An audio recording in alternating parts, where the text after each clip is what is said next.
بسم اللہ الرحمن الرحیم۔ السلام علیکم ورحمۃ اللہ وبرکاتہ۔ خواتین و حضرات، امام شافعی رحمہ اللہ فرماتے ہیں 4 چیزیں بدن میں قوت پیدا کرتی ہیں: گوشت کھانا، خوشبو سونگھنا، کثرت سے غسل کرنا، سوتی کپڑا پہننا۔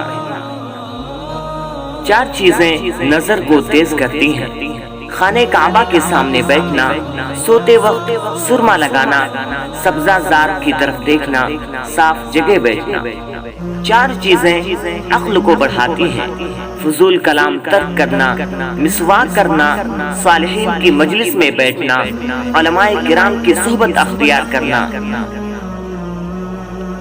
4 چیزیں رزق کو بڑھاتی ہیں: تہجد کی نماز پڑھنا، کثرت سے استغفار کرنا، کثرت سے صدقہ کرنا، کثرت سے ذکر کرنا۔ محترم ناظرین، ان مفید باتوں کو اپنے تک محدود نہ کریں، بلکہ صدقہ جاریہ کی نیت سے اس ویڈیو کو اپنے دوست و احباب تک ضرور شیئر کریں۔ جزاک اللہ خیر۔ السلام علیکم ورحمۃ اللہ وبرکاتہ۔